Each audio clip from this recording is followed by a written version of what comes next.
Hi, I'm Roger Blum with Cruise and Port Advisors, and I am back once again with Shannon McKee of Access Cruise, and welcome back to our take on cruise with Shannon and Roger, or Roger and Shannon.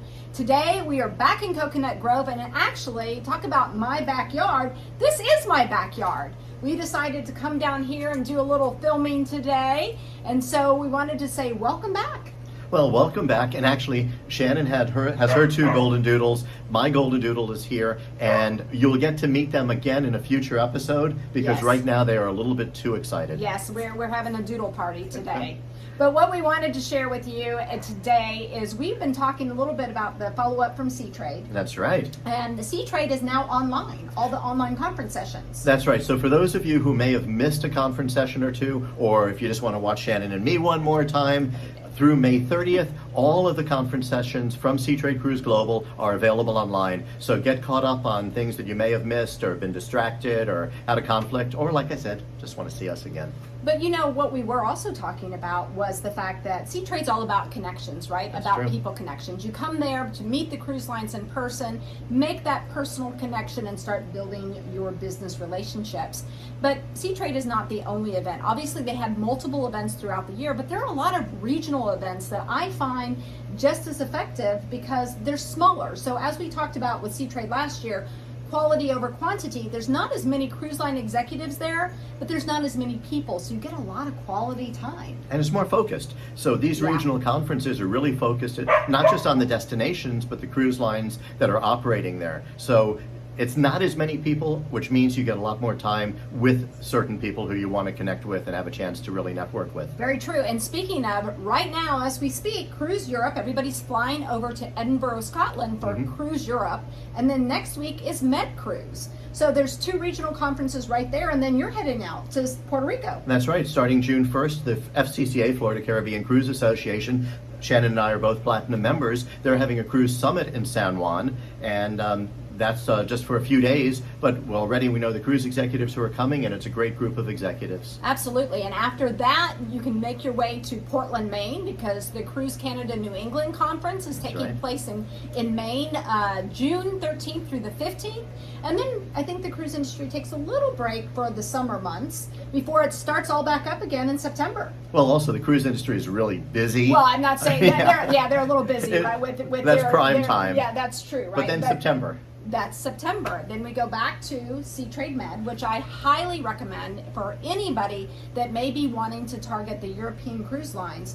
European cruise lines don't always make it to Miami for Seatrade, but they traditionally will make it to Seatrade Med or Seatrade Hamburg, which always happens in the fall.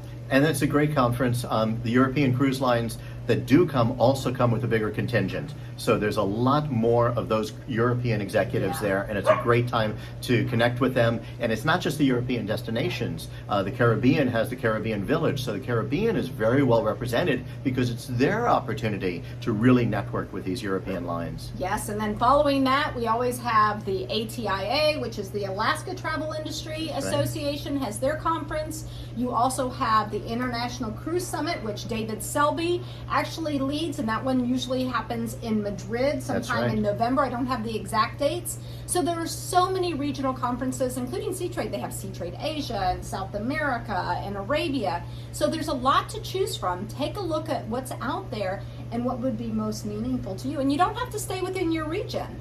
I know from New Zealand, Deb Summers always used to come over to the FCCA conference, as well as Betty McMillan and Natalie Allaby from up in Canada, New England. They make their way down to the FCCA conferences too. There's a whole bunch of these conferences, and one nice thing about our group, the CPAA, is it's impossible for anyone to go to everything. But through the CPAA, we're pretty well represented at these different conferences, whether it's Shannon and myself, or David, or Giannis, or Claudine, or Mike. We do spread out, so we do have coverage at these conferences. We make sure that we keep each other informed about what's happening, and it's one of the other advantages of our group. Yeah. In fact, David's at Cruise Europe right now. We spoke to him yesterday. Giannis is headed to MedCruise next week. Then you and Linda and Mike and Claudine are all headed down to the FCCA. And then after that, Linda's going to the Cruise Canada New England Conference. It's a busy, busy month. Speaking about busy, not only are cruise ships returning to service as quick as you can imagine, there's new cruise lines entering the market. That is so awesome as we come out of COVID, the C word. That's right. Get rid of this. Everyone's looking towards the future now. And just this week, there was the inauguration of the newest cruise line in the world with a name that everybody knows. Margaritaville at Sea just had their inaugural, and it was hosted. Jimmy Buffett performed on That board. was brilliant. I really believe that we're going to see many more, just like Ritz-Carlton, big brands trying to get in on cruise because it's such a phenomenal product. The value is there. We keep growing and growing and growing with the number of guests and how attractive it is. So I think that we may see other big brands coming into the cruise industry. I agree. And Margaritaville, for instance, I just can't think of a better connection between the ocean, the sea, beaches, Margaritaville. You know, it just really comes together. And even in the UK, Ambassador Cruise Line just had their inaugural within the last few weeks. So things are moving ahead. We're really looking towards the future. Lots of good things happening. Roger, you got a big bunch of travel coming up. I've got a lot of travel coming up, but we're going to keep coming in every week, right? That's so we'll right. See you guys soon. Take care. See you soon. Bye. Bye.